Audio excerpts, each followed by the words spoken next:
Shalom God people, anak-anak Tuhan yang dikasihi oleh Tuhan. Bagaimana kabar kalian hari ini? Saya harap luar biasa ya, dan selalu berada dalam lindungan Tuhan. Sebelum kita mulai pelajaran kita, saya pimpin kita dalam berdoa. Bapa kami di surga, Tuhan kami yang baik, terpujilah Tuhan karena Engkau begitu baik buat kami, menjaga, melindungi kami sampai pada saat ini. Sekarang kami datang untuk meminta hikmat dari surga agar kami mengerti pelajaran yang kami pelajari. Terima kasih Tuhan, kami berdoa di dalam nama Kristus Yesus, Tuhan dan Juru Selamat kami. Amin. Baik, anak-anak Tuhan yang dikasihi oleh Tuhan, sekarang kita tiba pada pelajaran kita yang ketujuh dengan judul Yesus Teladan. Ya. Teladan itu artinya seseorang yang dapat ditiru melalui sikapnya. Ya. Jadi sesuai dengan judulnya, Yesus Teladanku, berarti Yesus adalah seseorang yang perlu kita tiru teladannya. Nah, ada beberapa teladan, ada beberapa sikap yang perlu kita tiru dari Yesus. Ya. Yang pertama terdapat dalam Markus 1 ayat 40 sampai 45. Nah, dan di ayat ini kita beri keterangan pertama. Keterangan adalah Yesus dekat dengan orang yang menderita. Di sini tentang Yesus menyembuhkan seorang yang sakit kusta. Nah, ceritanya tentang seorang yang sakit kusta, dia punya iman bahwa Yesus akan sembuhkan dia. Jadi dia minta tolong sama Yesus. Tuhan, tolong sembuhkan aku. Apabila Engkau mau aku sembuh, maka aku akan sembuh. Lalu Yesus bilang, aku mau, lahirlah Engkau. Jadi orang itu sembuh. Nah, sebenarnya ini hanya satu dari sekian banyak ayat, sekian banyak kisah yang menceritakan bahwa Yesus sangat dekat dengan orang-orang yang menderita. Banyak cerita, ya, bisa sampai 60% dari cerita tentang Yesus adalah tentang bagaimana dia menyembuhkan orang sakit. Ya, coba kalau kalian periksa, Yesus menyembuhkan orang-orang sakit. Nah, di dalam hal ini, Yesus menyembuhkan orang yang sakit kusta. Yesus dekat dengan orang-orang yang menderita. Dan penderitaan itu bukan hanya secara fisik ya, bisa juga secara kesedihan karena ditinggalkan oleh orang-orang yang dikasihi. Tetapi paling pentingnya, paling khususnya dibahas mengenai penderitaan. Nah, di dalam hal ini Yesus mau dekat dengan orang menderita. Sekarang bagaimana dengan kita? Dalam kehidupan ini, apakah kita mau dekat dengan orang-orang yang sakit, mau menolong mereka, mau membantu mereka, ada orang yang kesusahan kita tolong, ya. Sesuai dengan teladan yang Yesus berikan, maka kita harusnya dekat juga dengan orang-orang yang kesulitan, yang menderita. Di kelas mungkin ada orang yang jatuh, bukan kita ketawain, tapi kita bantu. Ya. Itulah bagaimana Yesus dekat dengan orang yang menderita. Yang kedua, kita buka Yohanes 4 ayat 5 sampai 30. Nah, silakan catat juga ya. Tadi ayat pertama catat, ayat yang kedua juga, Yohanes 4 ayat 5 sampai 30. Nah, ceritanya panjang, tapi saya ringkaskan saja begini. Ceritanya tentang seorang perempuan Samaria. Perempuan Samaria ini tentunya bukanlah orang yang baik, ya.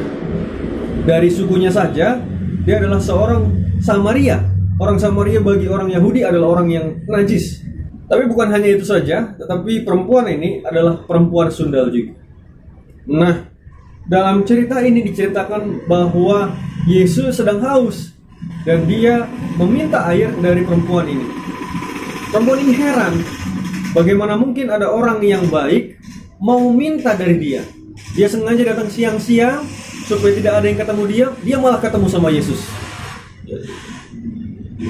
Jadi Yesus dekati dan katakan bahwa apabila engkau meminum air yang diberikan oleh Tuhan, air kehidupan, maka dia tidak akan haus lagi.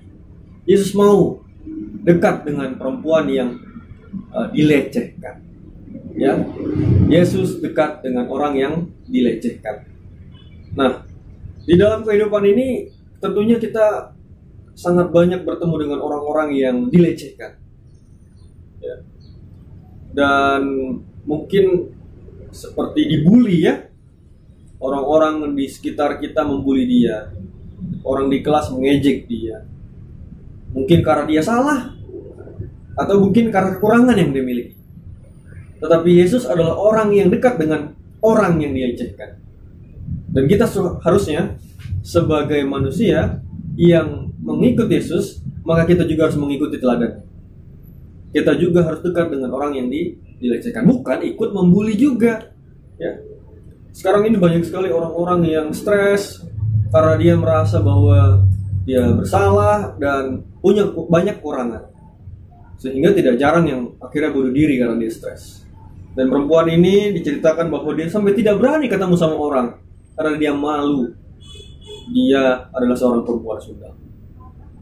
Kita sebagai pengikut Yesus jangan pernah melecehkan orang lain, dan juga jangan pernah kita membiarkan orang yang dilecehkan. Kita harus menolong, ya. Berikutnya kita buka kitab kita dalam Matius 21 ayat 12 sampai ke 13, ya.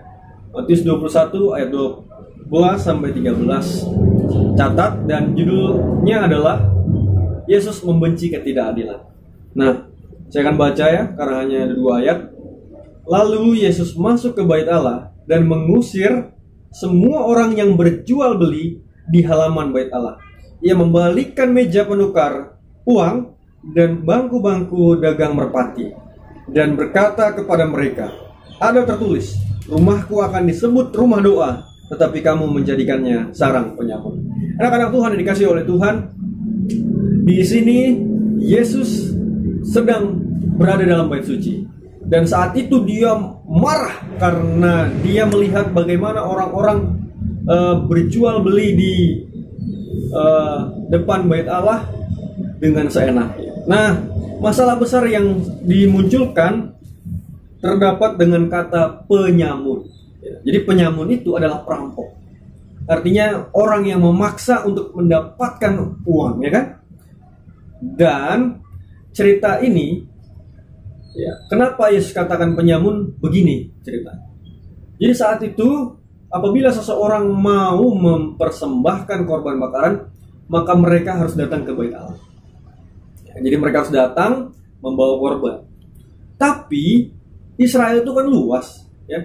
Sedangkan bait suci itu ada di posisinya di atas, dan mereka semua ada yang dari Yudea, ada dari kota-kota lain, dan mereka harus bawa korban untuk menghapus dosa.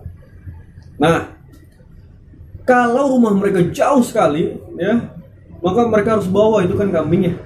Mereka akan bawa kambing atau bawa domba dalam keadaan sempurna. Kalau mau dipersembahkan harus dalam keadaan sempurna.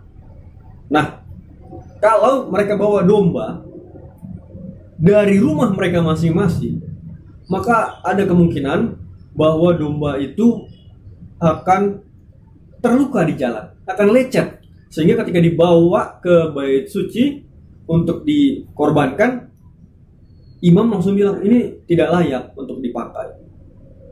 Atau bisa saja ketika di jalan domba ini susah untuk dipegang, ya. Syukur kalau mereka punya unta. Kalau nggak punya unta, mereka harus gendong domba itu, ya. Harus gendong, bawa, rumah mereka jauh, mereka bawa ke bait suci. Wah, capek. Belum lagi kalau satu keluarga ada 5 orang, harus bawa 5 domba. Kalau anaknya masih kecil, tidak punya tenaga untuk bawa korban, ya, bagaimana bisa bawa? Oleh sebab itu, mereka biasanya akan beli di tempat yang dekat. Dan tempat terdekat adalah depan bait suci. Karena di depan bait suci, maka akan banyak sekali orang yang membeli korban. Kalau banyak orang yang beli, wah, ini kesempatan emas untuk mendapat atau meraup banyak keuntungan. Oleh sebab itu, yang mereka lakukan, pedagang-pedagang ini, mereka naikkan harga setinggi-tingginya supaya mereka dapat untung yang sebanyak-banyaknya. Inilah kenapa Yesus sebut penyamun, karena mereka merampok. Jadi kalau biasanya kita pergi ke sebuah tempat seperti stasiun, bandara, terminal gitu ya, Atau mungkin ke tempat-tempat wisata seperti Tangkuban Perahu atau floating market, itu harga akan mahal, jauh lebih mahal daripada harga normal biasa. Nah, kira-kira seperti itulah yang terjadi sekarang. Dan pedagang-pedagang itu, mereka menjual domba dengan harga yang mahal.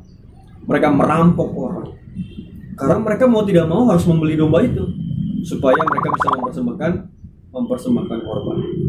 Oleh sebab itu, kita sebagai orang jangan sampai memperlakukan orang dengan tidak adil.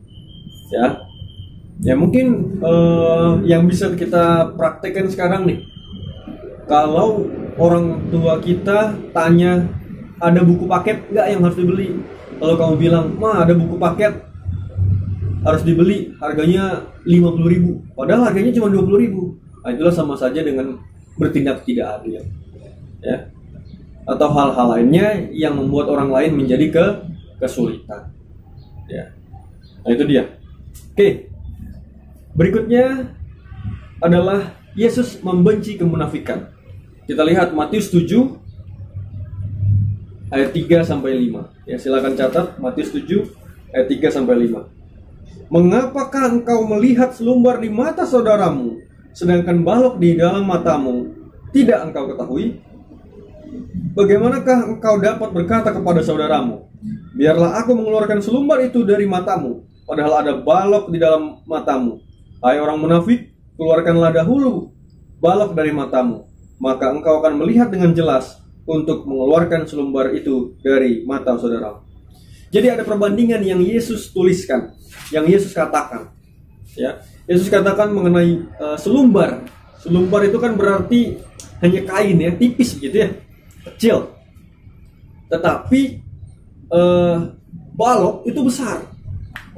Ya, ada perbandingan antara kecil dengan besar. Dan ketika seseorang melihat selumbar di mata orang lain kecil, yang kesalahan orang lain kecil, padahal dia tidak sadar kesalahannya sendiri, itulah namanya munafik. Ya. Tuhan tidak suka kita mencari-cari kesalahan orang lain, tapi kita tidak sadar apa kesalahan kita sendiri, sehingga kita tidak mau berbenah diri, memperbaiki diri sendiri. Oleh sebab itu, apabila kita ingin menasihati orang, coba kita lihat diri kita. Ya. Jangan sampai kita juga melakukan hal yang sama, begitu kan? Sehingga membuat Tuhan marah. Kita tidak sadar bahwa itu juga kesalahan yang kita buat. Ya. Itulah Yesus membenci kemunafikan. Berikutnya, sebagai yang terakhir adalah Yesus berdoa kepada Bapa. Dalam Lukas 22 ayat 39 sampai 43. Lukas 22 ayat 9 ayat 39 sampai 43. Saya akan baca. Lalu pergilah Yesus keluar kota, dan sebagaimana biasa ia menuju Bukit Zaitun. Murid-muridnya juga mengikuti dia. Setelah tiba di tempat itu, dia berkata kepada mereka, berdoalah supaya kamu jangan jatuh ke dalam pencobaan. Kemudian ia menjauhkan diri dari mereka, kira-kira selempar batu jauh. Lalu ia berlutut dan berdoa, katanya, ya Bapakku, jikalau engkau mau, ambillah cawan ini daripadaku, tetapi bukanlah kehendakku, melainkan kehendakmu-lah yang terjadi. Maka seorang malaikat dari langit menampakkan diri kepadanya untuk memberikan kekuatan kepadanya. Ia sangat ketakutan dan makin bersungguh-sungguh berdoa. Peluhnya menjadi titik-titik darah yang bertetesan ke tanah. Lalu ia bangkit dari doanya dan kembali ke murid-muridnya. Tetapi ia mendapati mereka sedang tidur karena duka cita. Katanya kepada mereka, mengapa kamu tidur? Bangunlah dan berdoalah, supaya kamu jangan jatuh ke dalam pencobaan. Anak-anak Tuhan yang dikasihi oleh Tuhan, di dalam ayat ini menceritakan mengenai Yesus berdoa. Kita tahu bahwa Yesus adalah Tuhan. Yesus adalah Tuhan yang menjelma menjadi manusia. Tetapi dia malah berdoa. Seharusnya apabila Tuhan, maka dia tidak perlu berdoa. Itu kalau kita pikiran kalau kita pikirkan secara sempit. Tapi ketika kita berpikir secara luas, maka tujuan dari Yesus berdoa bukan karena dia berbeda dengan Tuhan, bukan karena dia bukan Tuhan, tetapi untuk memberikan teladan kepada kita sesuai dengan judul pelajaran kita, teladan untuk berdoa. Ya. Di dalam hal ini dia menunjukkan bahwa dalam kemanusiaannya dia butuh bantuan Tuhan. Sedangkan dia saja berdoa, maka kita juga orang yang lemah ini harusnya kita juga berdoa. Ya. Kalau Yesus berdoa, maka kita juga berdoa. Sehingga dengan demikian, marilah kita berdoa kepada Tuhan. Kita butuh kekuatan dari Tuhan agar kita tidak jatuh ke dalam dosa. Ya, teladan-teladan yang sudah Tuhan berikan. Ya, di sini kita sudah melihat ada 5 teladan yang disampaikan. Dimulai dari Yesus dekat dengan orang yang menderita, Yesus dekat dengan orang yang dilecehkan, Yesus membenci ketidakadilan, lalu Yesus membenci kemunafikan, dan yang terakhir adalah Yesus berdoa kepada Bapa. Kita harus mengikuti teladan-teladan ini sehingga kita menjadi orang yang lebih baik lagi ke depannya, menjadi serupa dengan Yesus. Silakan catat pelajaran-pelajaran yang sudah saya sampaikan dan foto, kemudian kirimkan ke Google Classroom. Kita tutup dengan berdoa. Bapa kami di surga, Tuhan kami yang baik, terima kasih Yesus untuk teladan-Mu yang Engkau berikan kepada kami. Biarlah kami, orang-orang yang lemah ini, mampu mengikuti teladan-Mu, sehingga kami menjadi orang yang lebih baik lagi dan menjadi teladan buat orang lain. Terima kasih Yesus, karena Engkau begitu baik kepada kami. Kami berdoa dan mengalaskan doa ini dalam nama Yesus Kristus, Tuhan dan Juru Selamat kami. Amin. Baik, sampai di sini pelajaran kita. Tuhan Yesus memberkati.